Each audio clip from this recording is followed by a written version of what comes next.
Buenas tardes. El día de hoy vamos a ver la telecapacitación sobre gastrosquisis, manejo posoperatorio. Mi nombre es Maggie Ashley Mejía Gutiérrez, médico residente de cirugía pediátrica del Hospital 2 de Mayo. El objetivo de esta telecapacitación es ver diferentes aspectos en cuanto al cuidado posoperatorio del paciente eh, posterior al cierre de la pared abdominal de una gastrosquisis en la unidad de cuidados intensivos, que es donde pasan estos pacientes. Como recordatorio, una pequeña introducción: la gastrosquisis es un defecto pequeño de la pared abdominal anterior, eh, ubicado a la derecha de la inserción normal del cordón umbilical. Como vemos acá en esta imagen, es un niño con lo que es gastrosquisis. ¿Qué va a permitir este defecto? Va a permitir la herniación del intestino y, bueno, ocasionalmente el hígado, el testículo y los ovarios.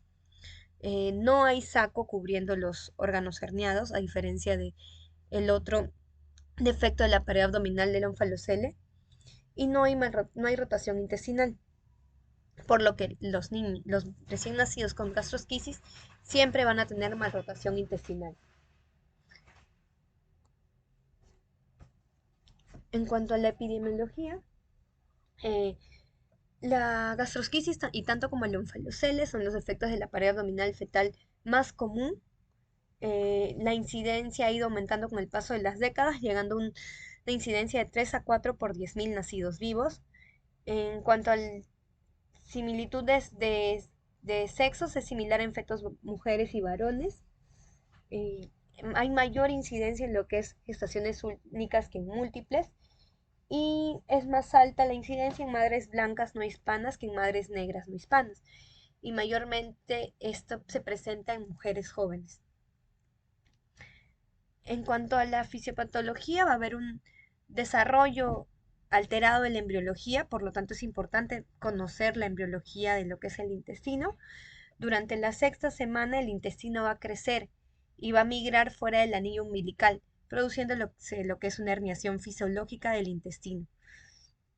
Entonces, y va a producirse dos giros: primero un giro de 180 grados antihorario, y luego un giro de 90 grados antehorario, que, y se va a producir luego el regreso a la cavidad abdominal aproximadamente a la 10ª semana. Entonces, en la primera rotación de 180 grados va a rotar lo que es el intestino grueso, eh, y en la segunda rotación el ciego y el apéndice. Y en la primera también lo que es el intestino delgado. Entonces, eh, si se altera esto, primero que no va a haber una rotación normal y van a quedar fuera los intestinos. Entonces, es importante saber esto. Dentro de la clasificación, la gastrosquisis se clasifican en simples y complicadas. Esto es posterior al nacimiento, una vez que el bebé, que nace el bebé, podemos observar cómo se va a clasificar esta gastrosquisis, ya sea una gastrosquisis simple, sin cáscara intestinal o pil. ¿Qué se refiere a este cáscara intestinal o pil? Se refiere a un engrosamiento de la pared o fibrina con inflamación de los intestinos que va a simular esta cáscara. ¿Por qué se produce? Justamente se produce por el contacto del líquido amniótico con las heces intestinales. Entonces, en algunos casos va a haber pil o no, pero si solamente encontramos esto, va a ser una gastrosquisis simple. En cambio, si nosotros encontramos perforación, estenosis, atresia, vólvulo o incluso necrosis, ya nos vamos a estar encontrando frente a una gastrosquisis complicada. Entonces, el manejo va a ser quirúrgico. Podemos colocar un silo ni bien nace el bebé y hacer un cierre posterior secundario quirúrgico en el que se va a cerrar lo que es la fascia y la piel, o puede ser un cierre primario, eh, directo, simplemente sin colocar un sile. Se va a cerrar ni bien nace el bebé en la pared abdominal. ¿Cuál es igual la meta de estos dos tratamientos? Es reposicionar las vísceras dentro de la cavidad abdominal y tratar de tener un final adecuado cosmético. Y también tratar de evitar mayor lesión y tratar de evitar las complicaciones. Entonces, dentro del manejo postquirúrgico, que es el objetivo de esta telecapacitación, Tenemos que tener en cuenta que el seguimiento va a estar estrechamente vinculado con los hallazgos operatorios, dependiendo del compromiso visceral, si es que hay complicaciones o el tipo de cierre efectuado, ya sea cierre primario o secundario. Normalmente las gastrosquisis simples, sin compromiso ni complicaciones viscerales, pueden reducirse totalmente el contenido e ir a un cierre primario, siempre y cuando el defecto no sea muy grande. En cambio, las pacientes con gastrosquisis complicadas normalmente van a un cierre primario diferido o van a requerir algún otro tipo de reparación. Puede ser si es que hay algún segmento intestinal necrosado, haber una resección, anastomosis, depende de lo que vayamos a encontrar en ese momento. Dentro de los cuidados inmediatos y la recuperación anestésica tenemos que tener en cuenta varios factores: la estabilización hemodinámica, respiratoria, hidroelectrolítica, la glicemia y termorregulación, el control de la presión abdominal, manejo del dolor, nutrición. Entonces, dentro de lo que es el aspecto hemodinámico tenemos que ver el estado de volemia, la frecuencia cardíaca, el control de la perfusión, la presión arterial, los pulsos y la diuresis.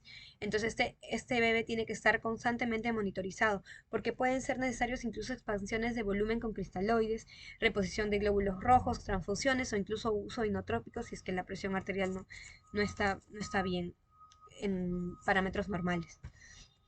Dentro del aspecto respiratorio, estos recién nacidos deben ir a una ventilación gentil, sincronizada, tratando de evitar el daño pulmonar. Y también tenemos que tener en cuenta el requerimiento en función a la prematuridad, porque muchos de estos niños pueden ser prematuros. En los casos sencillos, el paciente puede ser extubado rápidamente. Sin embargo, en los casos complicados sí se puede requerir ventilación asistida por un tiempo prolongado. En cuanto a lo que es el control de la presión abdominal, debemos tener en cuenta muy importante el el síndrome compartimental abdominal, como vemos acá en la figura, donde vamos a tener caída del retorno venoso, una oliguria sostenida a menos de 1 mililitro por kilo por hora, un aumento de la presión vesical a más de 20 centímetros de agua, requerimientos de asistencia ventilatoria, y si ya tenía un requerimiento de ventilación, estos pueden aumentar o pueden eh, y requerir mucho más hasta lo máximo, pérdidas de pulso en los miembros inferiores, taquicardia. Entonces, este aumento de la presión intraabdominal nos puede llevar a complicaciones en lo que es perfusión renal y mesentérica, ocasionando isquemia a todos los órganos y ocasionando todos estos síntomas que hemos descrito. Para tratar de evitar esto, en algunos autores mencionan que una de las cosas importantes es la medición de la presión intraabdominal. En algunos lugares suele medirse, otros no lo suelen medir y se guían más que nada por los signos clínicos, la saturación, la presión arterial, la frecuencia cardíaca, la frecuencia respiratoria. Sin embargo, podemos ver que esto, en este primer estudio en el que se estudia el valor de la presión intraabdominal monitorizado a través de una sonda transvesical, en el que se realizó en 25 casos de pacientes que tenían defectos de la pared abdominal, se encontró que la monitorización de la presión intraabdominal intraoperatoria es un predictor bueno y sensible para la estimación de la presión intraabdominal posoperatoria, que va a tener un papel bastante inminente en la prevención de un síndrome compartimental posoperatorio. Y que esta medición se va a relacionar también significativamente con la mortalidad, con un P menor a 0.05. Y en el segundo estudio eh, se encuentra que puede haber que los signos abdominales pueden no aparecer en el síndrome compartimental abdominal temprano, por lo que es importante la monitorización de la presión intraabdominal para el diagnóstico precoz de ese síndrome no compartimental abdominal. Otro punto clave del manejo postquirúrgico es el manejo del dolor, por lo que debe haber una sedación y analgesia en el posoperatorio inmediato, sobre todo usando morfina. ¿Cuál es la, la dosis de la morfina endovenosa? Va de 0.05 a 1 miligramo por kilo. Y bueno, no es conveniente prolongar el uso de drogas para el manejo del dolor.